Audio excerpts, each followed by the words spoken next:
सना साहिबा, आपकी जानिब आना चाहूँगी। जो बड़ेपन का आज मुजाहरा किया गया है, जो बड़ा जिरगा आज हुआ है, इसमें क्या बड़े फैसले हम समझें कि हो सकते हैं, ख़ास तौर पर जब हम अमन की सूरत हाल को लेकर बात करते हैं, और साथ ही साथ आप देखती हैं कि इससे कोई बड़ी तब्दीली आने वाली है मुल्की सियासत में इस बड़े जिरगे के बाद? सना साहिबा।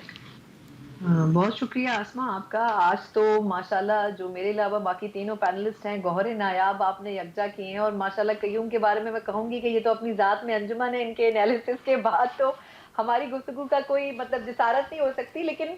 क्योंकि ज़ाती तौर पर मैं खुद भी इनकी मद्दा हूँ, तो इसलिए मैंने कहा कि मैं इनसे सलाम ही कर लूँ इसी बहाने आपके प्रोग्राम के तवज्जुह से।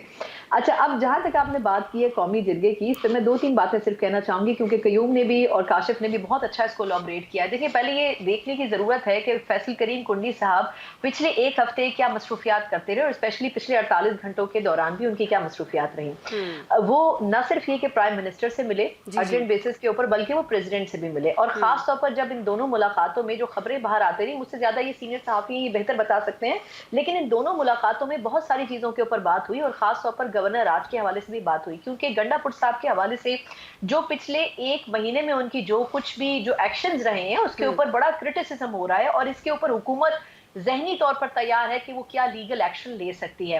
तो मैं ये समझती हूँ कि गंडापुर साहब ने ये जो जेस्चर दिया है कौमी जिरगे के नाम के ऊपर, इन्होंने शो आज जो किया है वो बड़ा सक्सेसफुल इस पॉइंट ऑफ व्यू से था कि उन्होंने विफाकी हुकूमत को भी साथ बिठा लिया, उन्होंने गवर्नर को भी साथ बिठा लिया, और खास तौर पर जो पिछले चंद दिनों में पीटीएम के ऊपर विफाक की तरफ से पाबंदी लगाई गई है, उन्होंने इस इशू को भी रेस कर लिया। क्योंकि आप इस राय को रद्द नहीं कर सकते कि पीटीएम के हवाले से क्या फील पाई जाती है खैबर पख्तूनख्वा में, तो उन्होंने एक तीर से कई शिकार किए, और वो तमाम लोग या इदारे या विफाक के हिस्से जो कि उनके खिलाफ मुमकिन कार्रवाई की तरफ जा सकते थे, उनको उन्होंने अपने साथ बिठाकर उस चीज को कूल डाउन करने की कोशिश